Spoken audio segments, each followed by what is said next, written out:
Have not talked yet today about a bit of heartbreaking NFL news that appeared yesterday. Rex Ryan was sobbing before the games, talking on television about the death of Nick Mangold at 41 years old.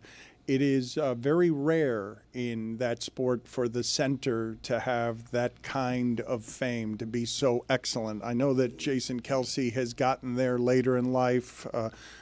Dwight Stevenson, Kevin Mawai, Mike Webster, but there aren't many centers who were so good that people know their names. This is one of the best Jets there have ever been, and for him to die at 41 years old and not be able to find a kidney transplant makes me think that the last few years of a very young life had to be pretty terrible in terms of how he felt and how scary it must be to live with the daily discomforts and fears of not knowing where you're going to get a kidney and then to pass away before you get the kidney. He was the rare center who got commercials, not just because he was in New York, but because he was that great. That organization has not had a lot of excellence ever in all of its time. It is we talked about Myles Garrett earlier. Nick Mangold wasted his career in New York, but they were better than they ever have been, except when they had Joe Namath and surprised everybody a million years ago. When Nick Mangold was at the center of everything they were doing, they made it to deep into the playoffs, AFC championship games. They made Rex Ryan somebody. Nick Mangold is at least partly responsible for making Rex Ryan's career. Yeah, I don't know that I would say that he wasted his career with the Jets when they appeared in 2 AFC championship games. They were relevant for 5 years of that Rex Ryan experience. Yeah, I remember his story was when they did Hard Knocks. His story and his, negotiation for a new contract was a major part of that season of Hard Knocks. He was a big part of that season. My wife's entire family, a Jets family, to speak to his personality, my wife's favorite player during that era was Nick Mangold, which I've never heard said about a center before.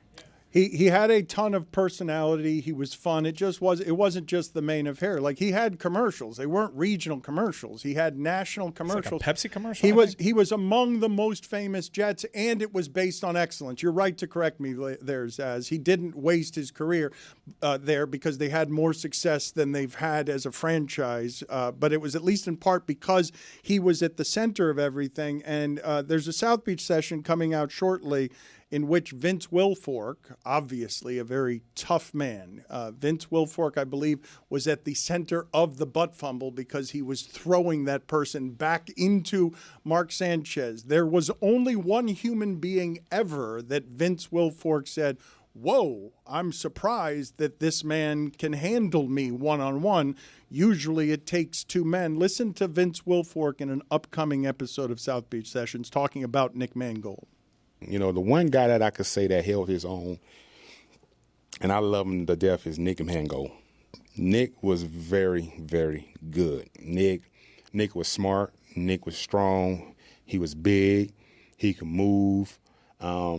Nick, out of all the centers I played against, he is probably the most complete center that I played against. And I had to play against him twice a year. You understand? He was really, really good. And we had battles. We had some battles. And he is one of those guys that if somebody needs to get blocked single, he can hold his own. One of the few. Yeah. He don't need the double teams and all that. Like, he can hold his own by himself. And it might be some more out there, but for me, it was Nick. Like, he was just good.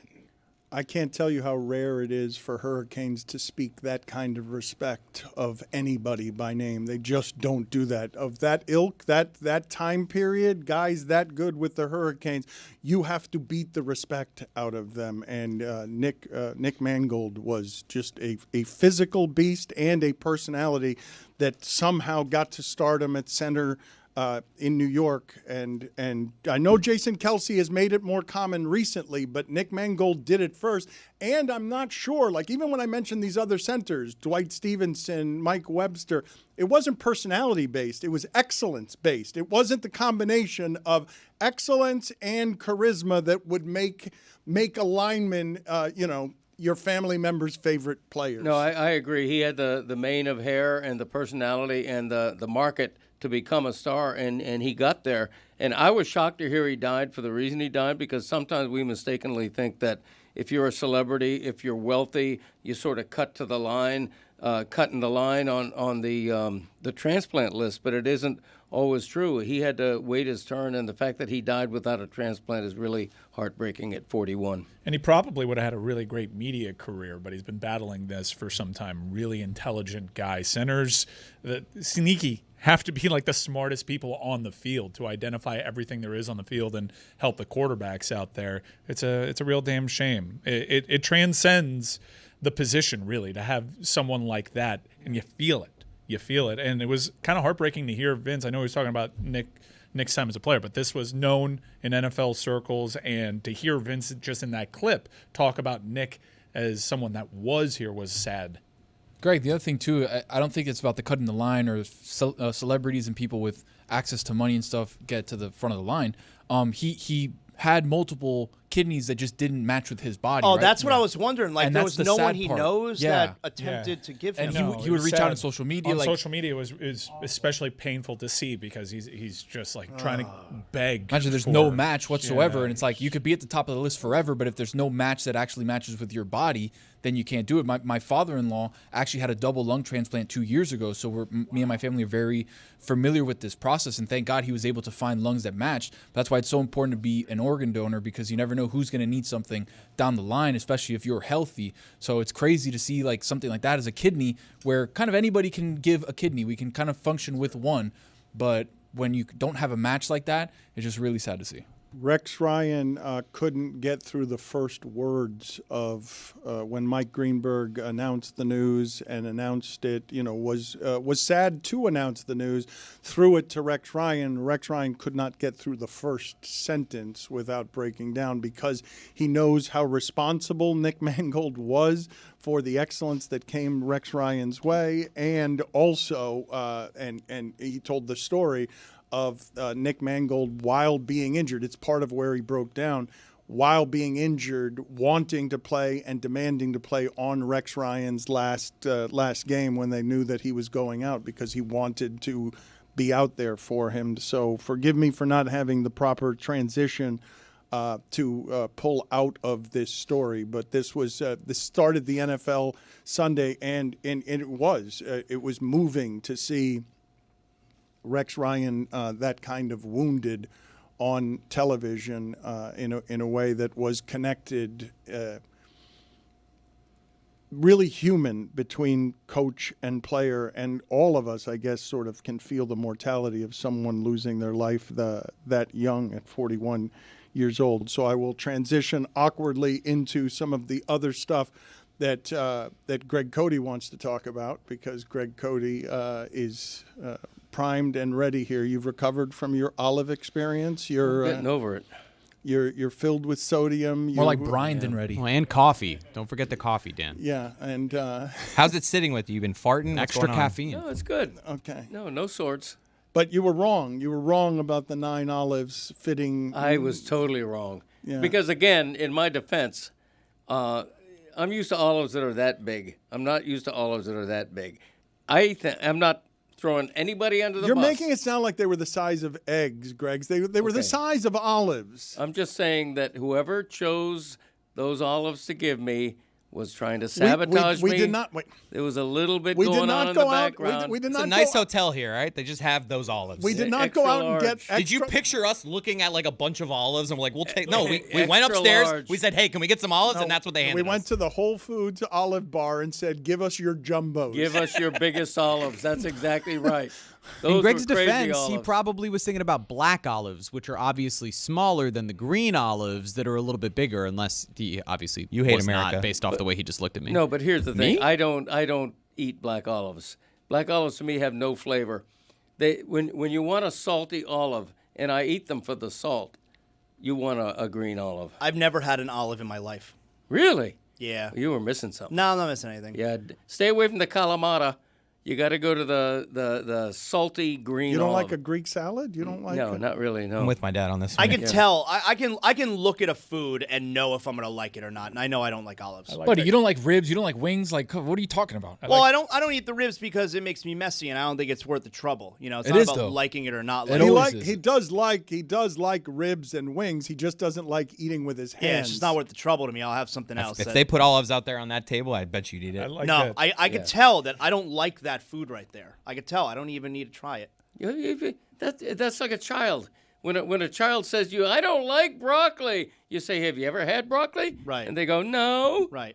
But I know the foods that I like. Oh, and but don't also like. Zaslow. I would say that Zaslow is to me, the most adult toddler I've ever met in my life, except for Greg Cody. You are more of a toddler than Zaz, even though you're both allegedly adults. And some of his eating habits, like my guess in general is you're just not a big vegetable guy.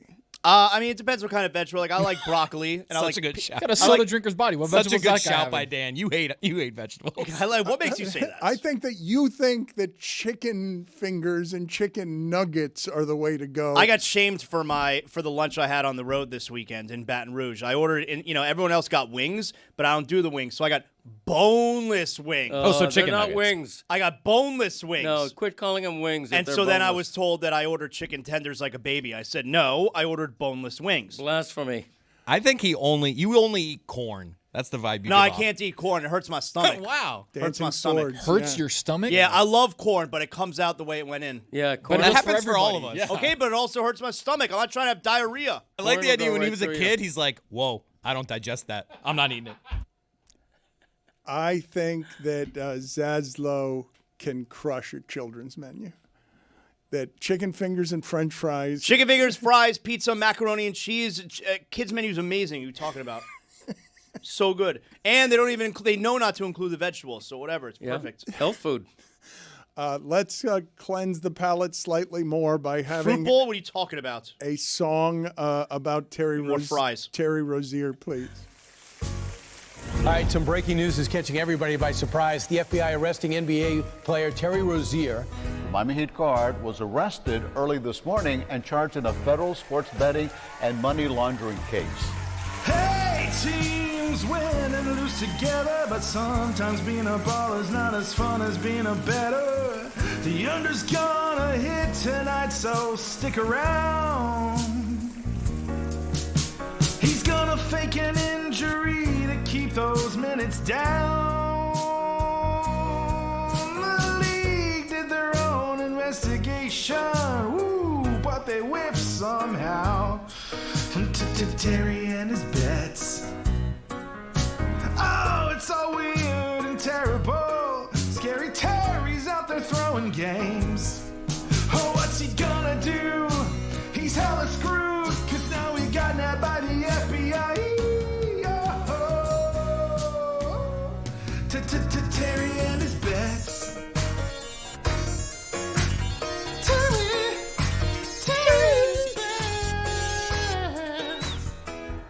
I saw Mike back there fishing around for the gearhead. He's got a compatible human being here. Greg Cody's got a lot of NASCAR opinions. Championship 4, baby. Including that it should only be 4 people racing at any time. Wait, it wasn't? I love that take. That's a great idea. That's not what it It's is? the best idea that's never been adopted.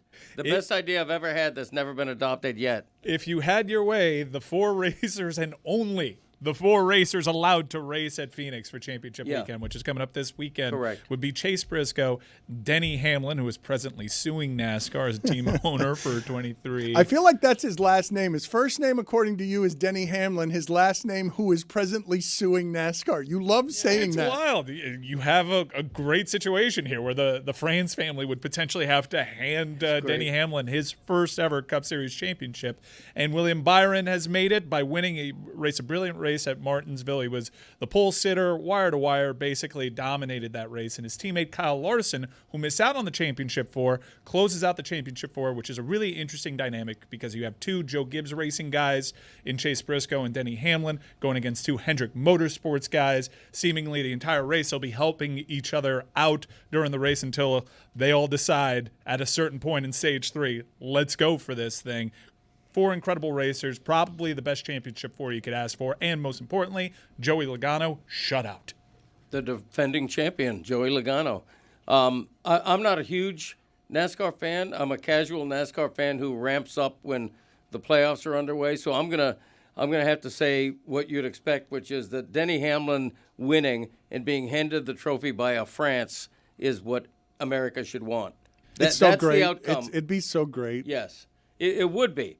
It would be like who's the biggest villain in the NFL right now? It would be like Roger Goodell handing that trophy to He's not favored, is he? He's not favored to win. Is At he? Phoenix, I got to actually check out the lines on DraftKings Sportsbook, which reminds me, I would think he is. Gearhead is presented by NASCAR. For all the latest insights and storylines, and to find out when and where to watch, visit NASCAR.com. Phoenix, thankfully, isn't one of these super random tracks. That's why it's usually reserved for the final. You get something true to form here. And I'm hopeful for an exciting race. It was a really exciting race to end the Cup Series last year. Can't believe the season's winding down here. Amin El-Hassan is with us now. We've got his weekend observations to get to. He will also be here if you want to party with us on Thursday. We're having a block party, and Amin is flying in order to have some time with our fans. We haven't done something like this in a while, and so we're going to go out en masse. Have you decided, Greg, whether you will be there or not? We've invited you now a couple of different times. Juju's flying in. We got a few different people flying in to make sure to be with our fans. Yes, I am very optimistic that I'll be there as well. What does that mean? I'm still crossing T's and dotting I's, but we're working on it. What's the holdup? Miami Herald business.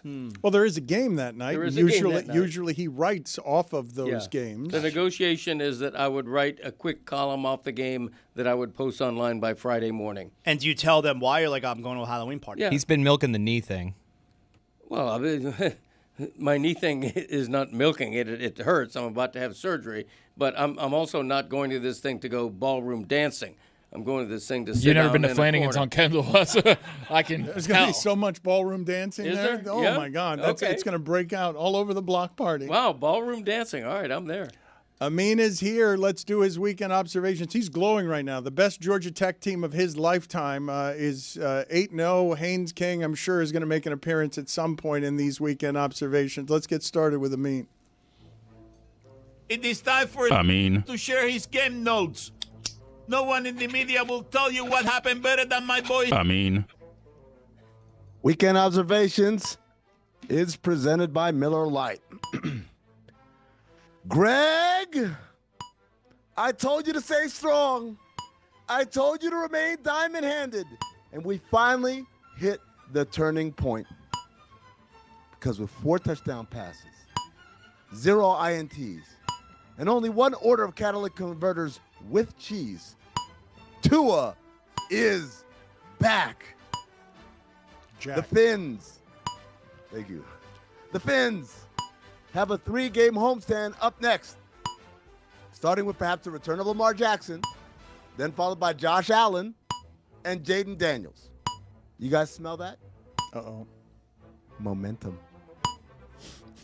I don't Momentum think into the bye week. I don't think those are quarterbacks. I don't think you know the way momentum works. Those No, are I mean not momentum works in Yeah, all right. types of directions. Better grow that mo.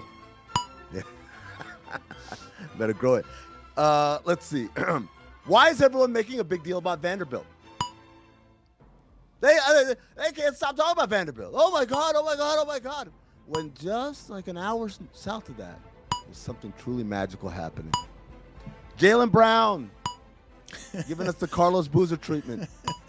You see that, Dan? How much fun is everyone who loves Jaylen Brown making of him because he stained his hair on Anunoby's jersey? I mean, like, I feel like we've reached a point in time in technology and things available to us where you don't have to resort to the head paint anymore. You can go to Turkey. They've got all types of like waterproof ones that don't smudge and you don't leave anything on the pillowcase. I don't know why he's going with like the 1999 Beijing model. CJ Stroud is back. Aaron Rodgers is washed. Jordan Love is the truth. Drake May is truthier.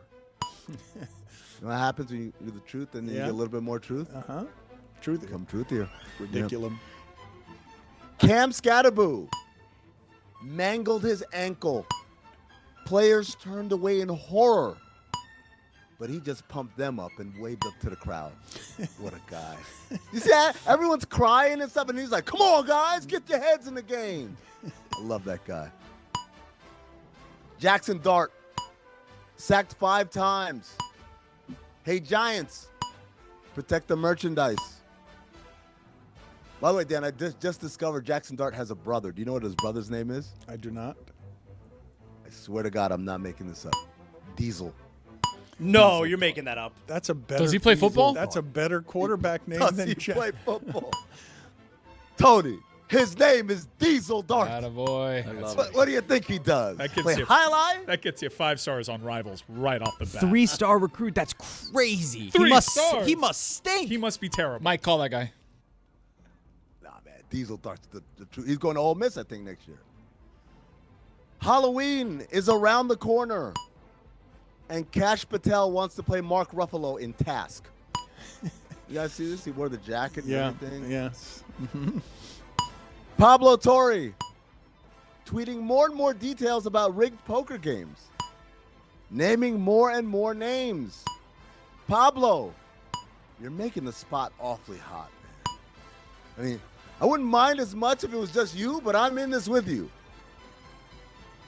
See, this and the Clippers stuff, I got more thinly veiled threats than a bipolar belly dancer with mafia ties. Hot, Dan. A lot of threats.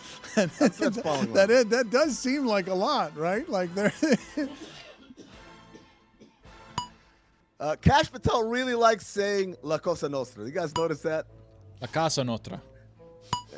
La Casa Nostra. There you go.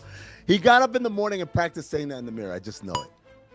Can I ask you guys real quick, because La Cosa Nostra, that is Italian, but in Spanish, it is also in Spanish our thing. And so it's not La Casa Nostra. That's our house. That's a totally different thing. That was the joke, Dan. I know, but I'm saying that La Casa Nostra, that's Italian, correct? La Cosa Nostra. La Cosa Nostra, yes. This thing of ours. But it's exactly how you would say it in Spanish. Anyway. There you go. It turns out the Romance languages, Dan, they have stuff in common. Yeah.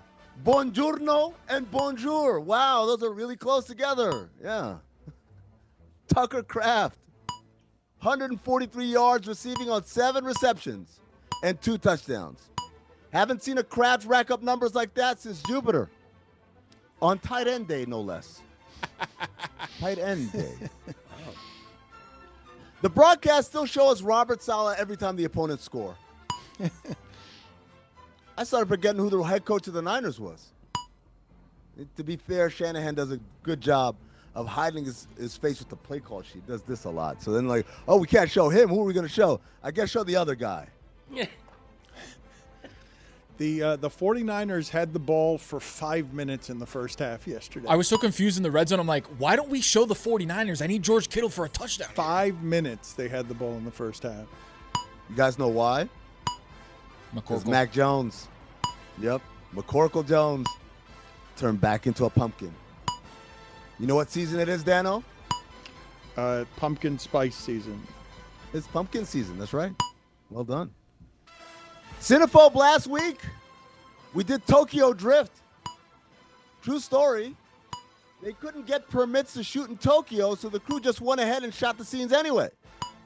Then the studio hired a fall guy so that whenever the police would come to make an arrest for the illegal shooting, the fall guy would claim to be the director and spend the night in jail. Also, Lucas Black is supposed to be in high school in that movie, but he looks older than me. That feels like a cinephobe promo. What? What's Cinephobe, Dan? I'm not sure. Can you tell us? Yes, it's the podcast that Zach Harper and I do where we review movies that are poorly rated on Rotten Tomatoes, try to ascertain whether they're accurately rated or maybe they didn't get a fair shake. It's produced by Anthony Mays, and it's wherever you get podcasts. As I said, last week was Tokyo Drift. This week, Rambo First Blood 2. Ooh, I've never seen a Rambo movie. Oh, you're missing out. Never seen. You're missing out. I saw something fun the other day where Stallone was talking about Rambo and said the original incarnation of the movie was terrible, and he insisted that they just take out all his long speaking lines and then it became good. Dan, okay, I'm so glad you mentioned this. The first Rambo, First Blood, is about a guy who comes back from Vietnam and he's got PTSD and trying to deal with that. It's actually a very emotional, heartfelt movie. It's very well made. The second one was written by James Cameron before James Cameron was James Cameron. And it kind of continued to explore those themes. And Stallone was like, get the hell out of here. I just want to murder a bunch of people in Southeast Asia. Amin, why was it called First Blood Part 2 when Second Blood is right there for them? Wait, the second one is called First Blood? Yeah, the second one's called No, First the first Blood Part 2. The first one is Rambo First Blood. The second one is Rambo First Blood Part 2. Put it on. I can't watch that. Put it on the poll at Le Batard Show. Can it be First Blood? Can it indeed be First Blood if it's Part 2? Well, the reason why it's First Blood is because they drew First Blood. But then they did it again, hence Part 2. Should call it Second Blood. I'm out. No, still First Blood. For that reason, they drew it. I'm out. Cleveland Browns. Everything's going according to plan. I called it August 25th. I'm just waiting for it to all come together with Shadur Sanders out there. Georgia Tech dropped in the polls. Syracuse bias. Yeah, it's the AP poll. It's not the coaches poll. It's the other poll, right? It's the media. And the media is all Syracuse alums.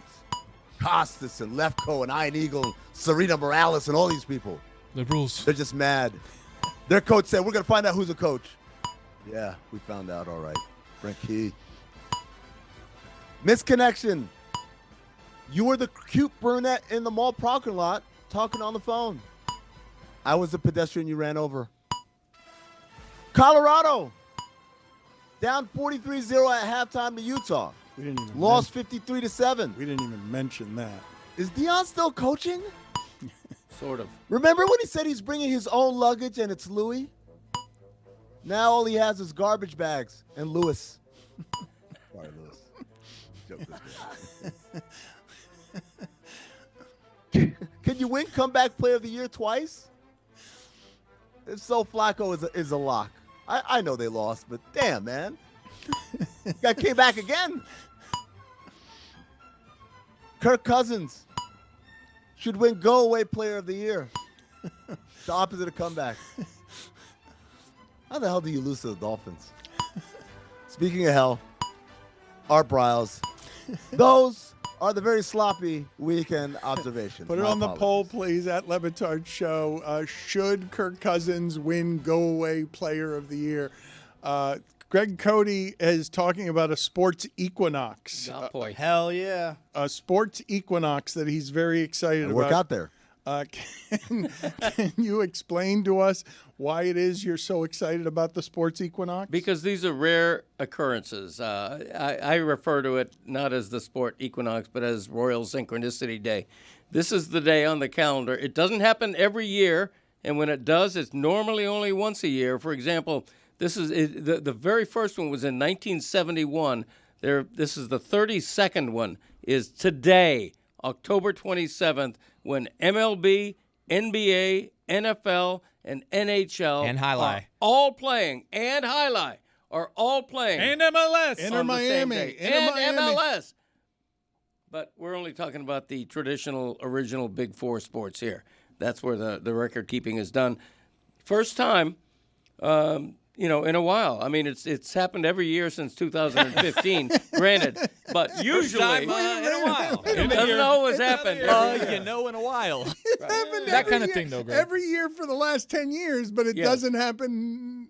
It doesn't happen every year. It's happened 32 times since but it's happened 1971. You do the math. More common than leap year. But it's happened every year since 2015. As happenstance would have it, yes. It's pretty rare. Yeah, pretty rare. So it's like Thank a you. birthday. Bit of an outlier on a long enough timeline, though. Thank you. Damn right. I mean, did you consume much coverage that was interesting to you that advances the NBA gambling story as Congress makes a show of summoning Adam Silver here? Surely you have some thoughts here that are more interesting than most people on this subject. Yeah, Dan, I not only consumed, I contributed. I did a CNN hit after we got done with DLS on Friday. Pablo not available? That's what I thought. That's exactly what I thought. They just went down the list. He was on MSNBC. He was too busy. They brought out Pablo for nighttime MSNBC. I couldn't. Yeah, they summoned him. He brought out one of his snazziest sports coats. Did you guys see Mano reading the donor list? That was great. She was crying. It was funny though because I gave I couldn't. There was no return, so I was just talking to my camera, and so I gave some I thought pretty banal answers, and they ended the interview pretty quick. And afterward, a buddy of mine who works in politics said, "You should have talked about Kash Patel. They would have had you on for 15 minutes." And I was like, I wanted him to lead me a little bit, like, hey, open the door a little bit so I could rip the FBI director. But I gave too many. Kind of milquetoast answers, I guess, Dan, about like gambling and how this affects the game and all that. That's not you either. You're not a milquetoast kind of guy. You know what, Tony? The lights, man. No, a little too bright. You choked. A little too bright for you, boy. No, I didn't choke. I just didn't play. You know how like Anthony Edwards in the playoffs, there was that game where everyone's like, "Why is he just passing the ball?" Yeah. Like at some point, you just got to take over and say, "To hell with the game plan. I'm getting these shots up." That was Anthony Edwards, man. I needed someone to coach me in my corner. Say, go shoot, take this, go 1-on-4, and I could have done it. I had that Mark Ruffalo joke all weekend long, but like I didn't. I should have unleashed it on CNN. Got to be great. I got scared. Were you thrown off by just being in a closet somewhere and not actually being able to interact with the people you were talking to? You couldn't see them either when you're saying there was no return? Yeah, I couldn't see who I was talking to. Ooh, sensory advantage. And it's just also it's like I don't know the producers. It's not like the producers chatting me on the side or anything, coaching me up. It's just like, all right, we'll get to you after this break. And I was like, oh, okay. So I don't want to blame them. They do a marvelous job over there at CNN. I'd love to come back, but well, you won't be invited back. I got when Hannity and Combs in its previous incarnation before Hannity was Hannity. When TV was TV, Dan. You're distancing yourself. It's much better now. I didn't have return, and I just purposely made a mess of the whole thing. And I'm pretty sure that I got the producer fired for having me on because there were an assortment of people on the panel that I could hear, but I couldn't see any of them. And I was legitimately asking the question of, there was somebody on the panel who was Neil Bortz was holding a white dog, and so I was just asking, is anyone here talking about Michael Vick Black? What does one's race have to do with this issue? Because they don't like the reaction. They don't like a system that has betrayed them over time. They carry that baggage to this discussion. If you read the article that I wrote, I did, and I think you're totally wrong. You didn't read it then. You read it selectively. I read only if I think you're right, then I will have read it. Jim Miller, you came into the discussion with your own baggage, and you don't want to listen to I have black baggage viewpoint. because I think race has nothing to do with this. That means I have baggage all of a sudden. Jim Miller, I don't see what race has to do with this. And it seems like Dan wants to make this. Let me get the other guest in. It seems like Dan wants to make this about race. That's how you got to do it. Just make a mess. I remember that. A Let me get the other guest in. Dan, you're right. I should have done that. Just barged in the way you did. And you're right. There were no black people on the panel. That's kind of ridiculous. But he kind of got your ass when he said, I did read it, and I think you're wrong. That was Combs. Selective reading. When you lose Combs. The video is so good because if you were watching it, it doesn't make sense why the person on my television doesn't see that all the people are white. Like, it's not explained that you obviously people on cannot TV see are like, them. You don't see them? Yeah, look at your TV like I'm looking. Why are you screaming, where are the black people? Is this guy blind? They're all right there. Even that is the Jim dog. Miller, though. It is the quarterback, the former Bears quarterback, Jim Miller. And again, even the dog was white. There was somebody holding a puppy. Neil Bortz was holding a puppy, but what advances the story? What advances were there in the story this weekend? I mean, that you found interesting. So I talked to a legal expert actually yesterday on Sirius XM Radio, and so I asked. One of the things was in the indictments, which, by the way, the FBI and the Department of Justice did a great job of mashing it all together to make it seem like a huge match-fixing thing, when in reality, there's a poker game element. And then there's an allegation that Terry Rozier fixed the match. And then there's a third allegation that Damon Jones and some other people provided insider information, basically insider trading. But they brought it all together and they put Chauncey Billups' name on it to make it seem like Chauncey Billups is out here manipulating games. So the first thing I would urge everyone is to understand these are three, although related, separate cases. Number two, and I know you guys must have talked about this, co-conspirator number 8 in the insider information trading case is Chauncey, right? The description, played from 97 to 2014, is a current NBA coach, and like gave information about the Blazers. It's like, it's not hard to figure out who they're talking about. So I asked the legal expert, I said, is there a reason why they would name Chauncey Billups in this allegation, in this indictment, but not in this one, even though he's quote-unquote co-conspirator? And they said it's one of two things. Either he's cooperating, which probably isn't the case because, again, they indicted him in another one, or they just don't have enough strong, hard evidence to stick him on it, which goes back to a lot of these things. And, again, it's just an indictment. We don't know all the things that the federal government has in their control, but a lot of it seems very circumstantial, and I'd be surprised if we get, like, maximum sentencing for any of the NBA guys in terms of Chauncey Billups or Terry Rozier. We've got fewer than 30 seconds left, but when they say that Damon Jones was an unpaid, unofficial member of the Lakers staff, what the hell does that mean, and how common is that? Like, what unpaid, unofficial member of the Lakers, of Darvin Ham's staff? Put bluntly, he's LeBron's guy. So he works with him on a shooting, he travels, but he's not a Laker employee technically. Right, and so they don't pay him. I'm assuming LeBron compensates him.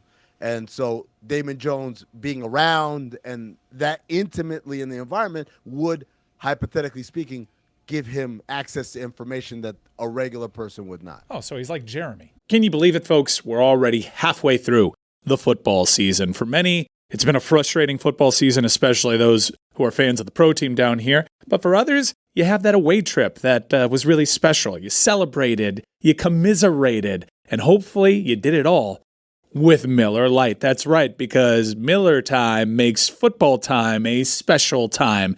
Game days, they just hit different with a Miller Lite in your hand. From jaw-dropping touchdowns to fantasy heartbreaks, it's the beer that is there for every moment. 50 years of great taste, simple ingredients, and that iconic golden color you can spot from across the room. And here's the kicker, folks.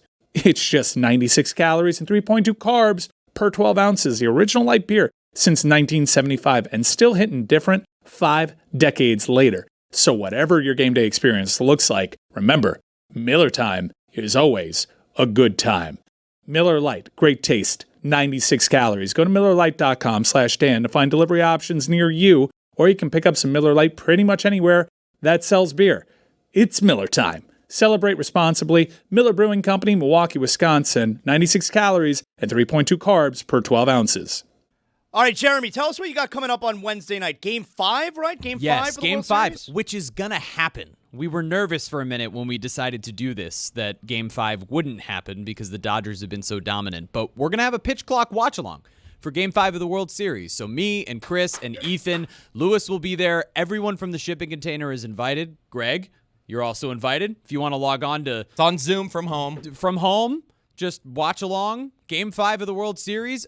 Every last one of you is welcome to join us, but we're going to be hanging out, watching the game, enjoying it. I know Tony will be anxiously awaiting the Dodgers I might be results. plugged in. I might be on the show. You said there's a chance you're going to have the Dodgers on the big screen today. Dodgers main screen tonight for sure. That's on the day of the sports equinox. For sure, 100%. That shows you. And then I got Monday Night Football on the smaller TV. Yeah, that shows you the Jaden Daniels injury and its impact. impact. And also its impact. true. That's true. Game 5? That's what that is. Game for sure. 5, big game or not big game? Huge game. How about this game? I don't know, How about we'll this see. game? Not a big game. Big game or not Well, a big game? tonight, series tied 1-1.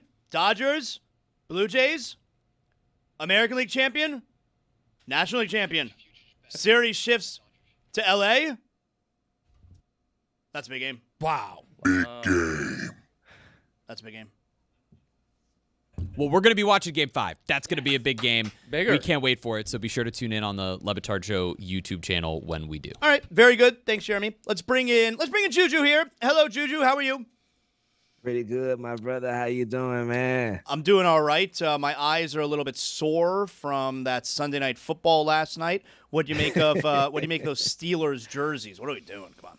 Yes, sir, man. I tweeted out last night, top 5 ugliest jersey in sports history, hands down. When you combine that with what Miami did on Saturday night, and unpopular opinion, all Miami had to do was make the pants black. Whole different uniform. Yep. Would have been looking at some crispy uniforms, but them green pants was just like, what? Where is that green? Good point. So where do those jerseys would they make an appearance in a top 5 ugliest uniforms? I'm glad you asked. Oh my goodness, heinous. Where does the green pants come in? But yeah, I'm glad you asked, brother. I made a top 5 ugliest jerseys in the NFL history list that I can think of. Starting with number 5, the Green Bay Packers blue and khaki pants situation. Appalling. Yeah, this was bad. Yeah, it was very bad. Every time Aaron Rodgers would trot out in these, oh man, come on, man. Followed closely by the time they tried to do the leather helmet look. Yeah. That was a bad one for them too. Number 4, the Seattle Seahawks green and blue sleeve combo. Ooh, why am I do my boy TJ Hushmanzada like that? He was at the end of his career. And it looks like it. Oh. Why is he holding 2 balls? You're never going to do that in a game. Right. What drill is that, man? Salute to Hoosh, man. Number 3, the Steelers and that abomination last night. What are we doing? Followed closely by the other Steelers throwbacks jerseys with just the gel stripes. Oh, God. My. Oh. Come on, man. Get them out of here. Number 2, the Denver Broncos yellow jerseys with the brown pants and the brown and yellow socks. The Dookie alternates. I don't even remember these. These are horrendous. I'll tell you, the Broncos yesterday were wearing, I guess, the throwbacks. I like those. Are gorgeous. I was thinking those might be the best in all of NFL. They're great uniforms. Strong. No, he's right. They're strong. We're going to have to get Juju's top 5 San like Diego great uniforms Chargers tomorrow. from Thursday night. Yeah. And number 1, the Eagles blue and yellow jerseys. Carolina blue with the mustard yellow. P.U. Unforgivable. Oof. What is that? Barely even remember those. The Eagles? UCLA. Right. Salute to Miami, though. It was definitely supporting the troops, but little did they know the troops they were supporting was Cash Money versus No Limit in Vegas. Salute. It was a great show on Versus. Lil Wayne let down Cash Money and did not show up, and Snoop Dogg showed up for No Limit. Whoa. Dang. Boo. Juju, what caught your eye over the weekend with the NBA?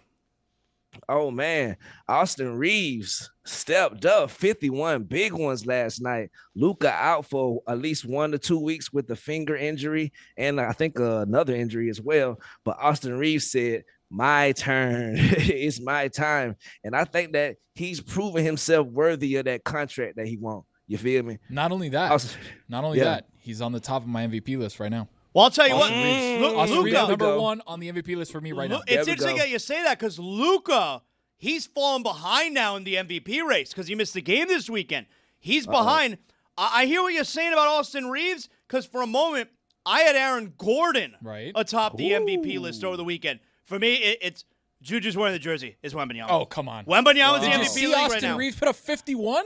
If you're going to have a conversation about MVP right now, Wembanyama, he's the MVP of the league. Norman Powell, number 5.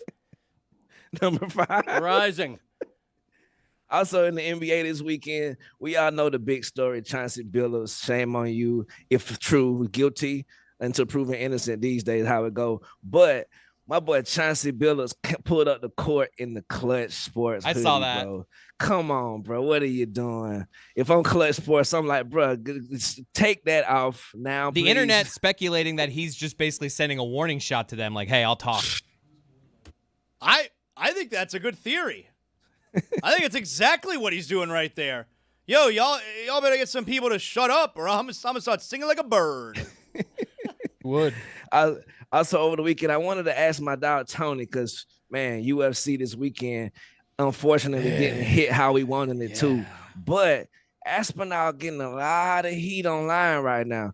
Do you think that he was faking it? It was crazy to say he was faking it. Faking it, no.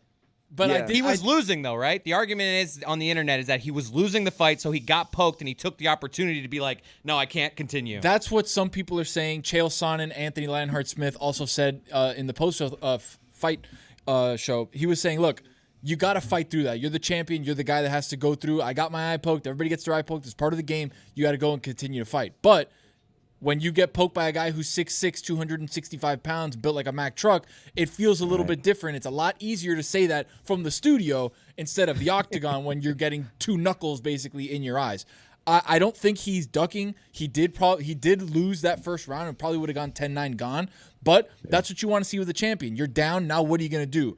If you're going to keep it clean, that would have been putting up like a legendary fight between him and Gane. And now with the eye pokes, we'll never know. Maybe they get rematched. Maybe they don't. I think the whole thing of calling him out for not fighting is bullshit, because it's, again, easy to do it from your couch on Twitter than it is to actually get poked in the eye by a massive person. Boom. And there you have it. Juju, do you concur? Do you agree? Oh, yeah, I agree. Because like you said, Cyril Gane, like I saw a video of Cyril Gane dunking between his legs last week. Like, this man is very athletic, and he's just a human muscle. And salute his acting chops, too. He got a movie on Netflix going crazy. But that's a big man. And to go that knuckle deep in your in your eyes during the fight when he on rampage mode, I already understood what that was. Juju, you got something baseball related for us today? Baseball related. I mean, all I know is Yamamoto, hats off to you. Like, wow. And what Shohei Ohtani's doing right now is definitely the best I've ever seen, probably the best I ever will see. I got the Dodgers winning every other game in this series moving forward. I think the Toronto had that first game, great comeback, but I don't think they're going to be able to do anything, especially going back to LA. All right, let's do some polls, Juju. What do you got for us? Yes, sir. 1 second, sir. Well, Juju, that means while you do that, that means that Game 5, when, if you want, you can join our watch along. We'll be watching the Dodgers win the World Series if it all follows Boy, will I be what you're happy. saying. And Tony will be someone who's very excited for no reason other than loving baseball. Hell yeah, man. Dos minutos. Yeah, I get it. Oh, God. 87% of the audience says yes. Wow. Thank you for your support. Does Andrew Luck's parking space have a car in it or a horse in it? 87% of the audience says a horse in it. Yeah. I need your support. Yeah. Is 9 olives too many olives for one person to take from the bar? I need your support. 77% of the audience says yes, it is, Roy. I need your support. Wow. Worst uniforms from the weekend: University of Miami or Pittsburgh Steelers? 65% of the audience says the Pittsburgh Steelers. Damn. Does it matter more that you lost to Northwestern than it does that you won 2 playoff games against SMU and Boise State? 83% of the audience says yes, it does. Yeah, it's true. Speaking of the military, do olives go with coffee? 95% of the audience says no, it does not. Yeah. Dang. Did you know that Trey Lance was Justin Herbert's backup quarterback?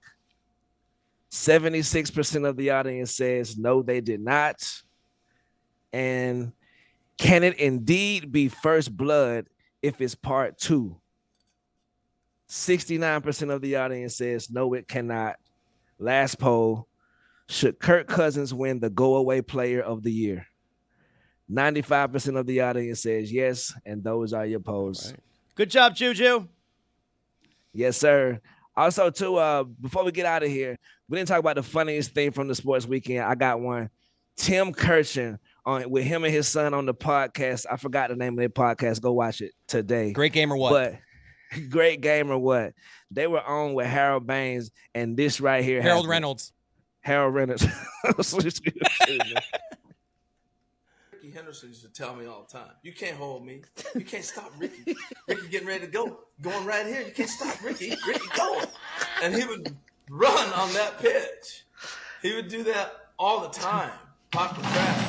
The other guy I talked to a lot. Look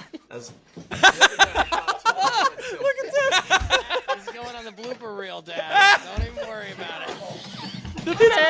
His background flew up for the audio audience. I'm thinking he's got this amazing office. Yeah. Wow. Now, and look, it's still, he looks like he's on a ship.